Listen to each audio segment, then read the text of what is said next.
Oh, hello. Just gathering up some USB cables for testing. We'll get onto that in a moment. Well, welcome to my video. Today we're going to be looking at a great program from Microsoft called PowerToys. So, if you've been here before, welcome back. Great to see you again. Really glad you're enjoying it. If it's your first time here, then welcome. Great to meet you friends. Have a look on the website. If you find things you find are interesting, please do like it. Share them with other people, tell them about it. But most importantly, subscribe to the channel so you'll know when more things are happening. Great. Well, as regular visitors know, I always do a little quick tip before we get to the main feast. So today we're looking at a USB cable tester. I think I might have done this before, but it's worth doing again. What this does is it makes it a lot easier to test your USB cables. First of all, you plug some power in it, because it does need a bit of power. So there's the power. We'll grab a cable, one of the ones I just picked up, pop it in one end of the tester, pop it into the other end.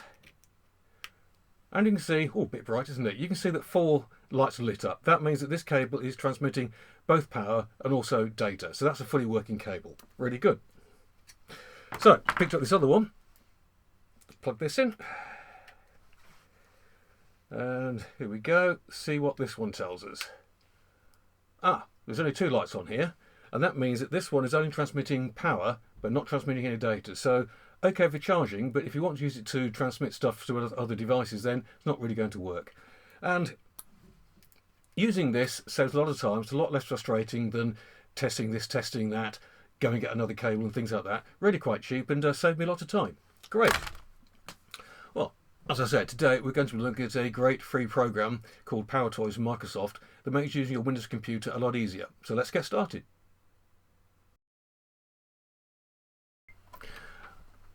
Right, let's have a look in PowerToys in more detail. When you download PowerToys, then it installs in your system icons, and you can see the icon here. When you click on that, you open up, I suppose you call it a dashboard, and we can see it here with lots of various options that we've got. I've already got System Tools expanded. So what I'm going to do is I'm going to show you a few of my favourite tools. There's plenty more, so wander around, find the ones that you like.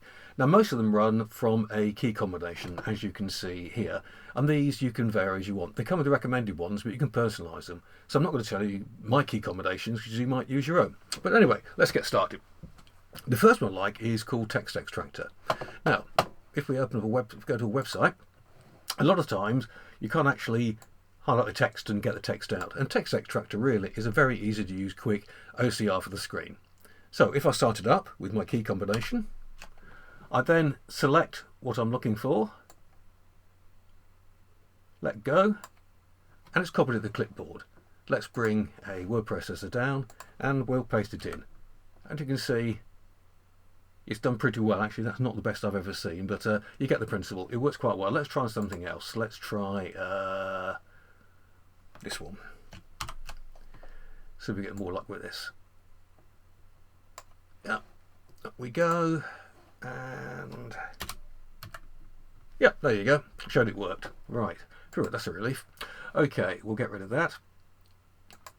The next one is something called PowerToys Run, which gives you quick access to any things that you want as a calculations or actions. So I use it for hibernation. So press the key combination. Up comes PowerToys Run, which you can't see, so I'll bring that down. And just start typing what you want. So if you wanted to do a quick calculation, which is equals to times 25, gives you the answer quite quickly.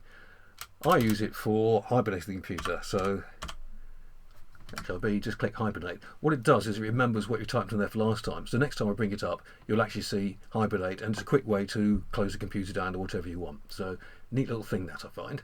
Okay. The next thing, if I go to windowing and layouts, is something called FancyZones. Now I've got a big screen, as you can see, and what this does, it enables you to actually create various zones on your computer, so you can just templates as to where various windows are going to go. So enable FancyZones, go to Open Layout Editor, and there we go. You can see I've got the standard templates, but I've got a custom layout for me, so I've got basically 4 windows on my screen and I can put things where they want. So close that down. The other benefit is that if I've got something running, if I press the shift key and then move it, you can see they come up and I can drop it into wherever I want. So that's really pretty handy. Okay, let's minimize that, and I'll get back to Open Layout Editor. I'll make sure I've got my custom one selected. That's better. Minimize that. There we go. Fantastic. Okay, so that's FancyZones. I found it quite useful. Next one I like is input-output. So you've got a keyboard manager, okay, which is quite good. So what I've done is I've actually enabled that. I've actually changed my print screen key. So I'll remap a key. There we go, and remapping. So I was whizzing all over my big screen. And a key remapping. I'm going to select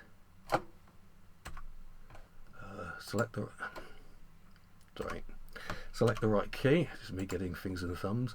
So scroll around. I'm looking for print screen. Print screen. So we've selected print screen, and now we're going to come up with the appropriate shortcut. So we click send key shortcut rather than send text. Click select, and we press the keys, which was Windows snipping tool is Windows Shift and S. Say OK, and now when I press print screen, it'll bring up the snipping tool window. Nice and handy for getting things going. The next thing I'm going to demonstrate to you is something called Quick Accent. This is quite a useful tool. If I just click somewhere else, there's lots. What we have these days, we have lots and lots of different accents and languages around the world. And we used to have to go through the keyboard remapper or remember a particular ASCII code to type in on the new 8 keypad. This is a lot easier. If you press a key, I'll press the E key, and fairly quickly, in my case, press the left arrow key. I have a load of things at the top which give me different accents. Unfortunately, I can't bring them down so you can't see them, but I'll see if I can do that for you. So I'm going to select that, let go, and it converts it. So let's try it again. Let's try with A. There you go. Well, some varying degrees of success on that one, but as you can see, it does actually work. So pretty handy that. I don't need it very often. Okay. Another quite interesting one is under File Management, where it enables you to do quite a lot about File Explorer lock-on liners. You can find what's locking your files up. Image resize is quite handy. That goes onto your right-click menu on images. But let's look at File Explorer add-ons. There's one very interesting one is the preview pane. What you can see if I just fire up my window here and go to, that's better. You can see in this window, it's not displaying any PDF. It's not displaying any PDF previews or images. Click on that, you don't get anything. But what I can do in PowerToys is I can say, show me PDF formats or previews, and if I reload,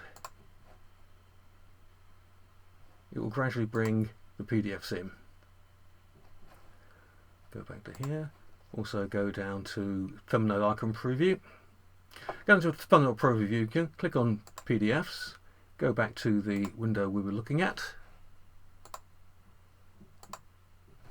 and you can see now we've got all the PDFs are being converted slowly into image previews. So that's a handy feature if you do have a lot of images in your file managers. So quite like that. Now it keeps developing all the time, so keep going back to it. I get a new version coming out about every week or so, and there's lots of new features. I've just shown you a few things. There's plenty more that you probably enjoy, so dive in, have a good look around. Right. As ever, I've enjoyed making this video. I hope you've enjoyed watching it. If you have, then please like it, please tell other people about it, and most importantly, subscribe to the channel so that you'll know when new stuff is coming out. And make sure you've got your notifications on YouTube so that you'll get an email when things happen.